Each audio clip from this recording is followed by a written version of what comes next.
sejuk apa? Oh, sejuk. Tahu tak, Rochester ni kadang-kadang waktu musim sejuk dia, suhu dia mencapai negatif 24, negatif 24. Rendah ya? Virginia ni lah. Oi, Virginia. Negatif 5 gitu Oh, negatif 5 okey lagi lah. Yang sejuk. Tapi kan Mirul, kalau kita fikirkan balik, kalau sejuk macam ni baru kita tak tahan, macam mana pula dengan tentera Islam dulu lah? Macam mana dia orang boleh bersabar dengan ujian waktu dia orang nak meluaskan umpayaan Islam kan, mendakwah, mengajak orang kepada Allah SWT. Apa yang pelik? Pelik, ada hadis tak? Itulah, Nabi pernah sebut. Sungguh pelik, sungguh ajaib orang mukmin ni. Kenapa? Sebab apa? Semua keadaan bagi dia baik je. Baik macam mana tu? Bila dia dianugerahkan sesuatu, dia bersyukur. Dan anugerah itu menjadi baik bagi dia. Tapi bila dia timpa musibah, musim sejuk ke, apa-apa musibah lah, dia bersabar. Dan musibah tu menjadi kebaikan untuk dia. Oh. Ni orang mukmin ni.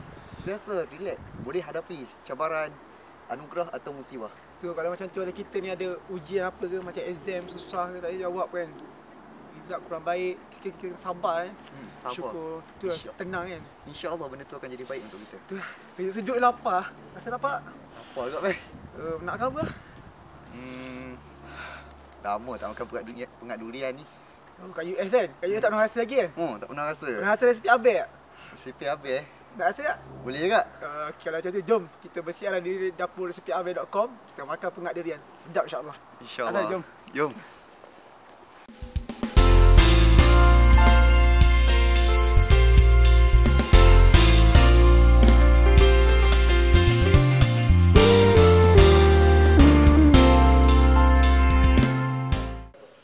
Bismillahirrahmanirrahim. Assalamualaikum warahmatullahi wabarakatuh. Anda bersama lagi dengan saya Suhaimi Ramli dalam rancangan resepiabel.com.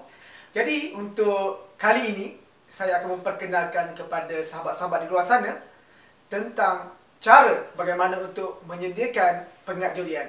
Pengat durian adalah salah satu makanan tradisional Melayu yang sangat mudah dan ringkas untuk disediakan. Jadi untuk itu saya akan memperkenalkan bahan-bahan dalam penyediaan pengat durian. Okey, jadi antara bahan asas utama dalam penyediaan pengat durian kita ialah gula merah, santan, durian yang telah dibuang bijinya, susu segar saya gunakan sebagai salah satu bahan tambahan, berserta daun pandan.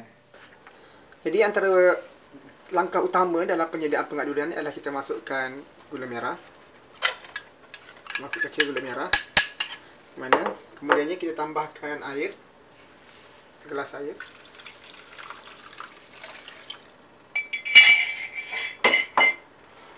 Kemudian kita kacau.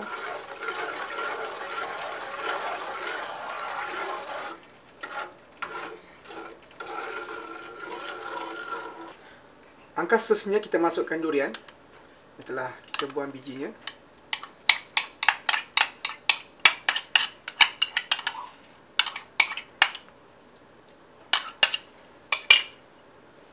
Kita kacau durian ini.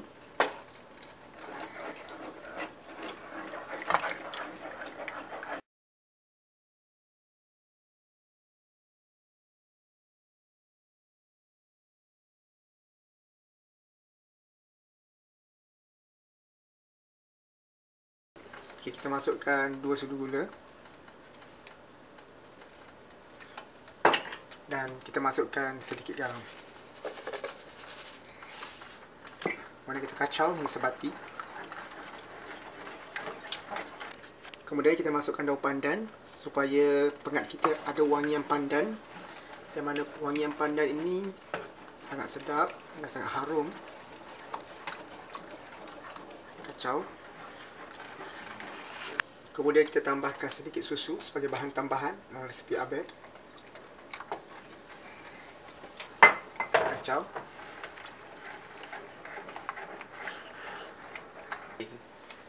Kemudian kita masukkan santan.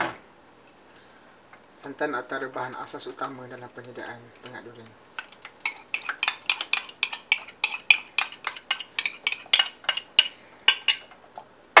Kacau masakan kita hingga sebati.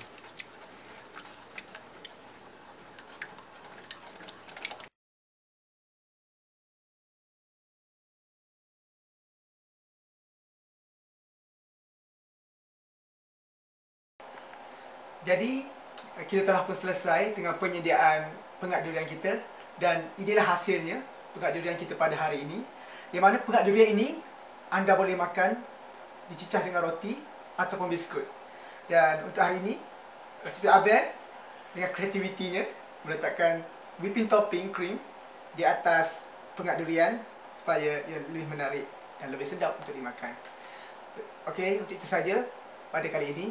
Semoga anda semua berpuas hati dan dapat mencubanya di rumah masing-masing. Sekian, Assalamualaikum warahmatullahi wabarakatuh. Dan jangan lupa untuk membaca doa sebelum makan.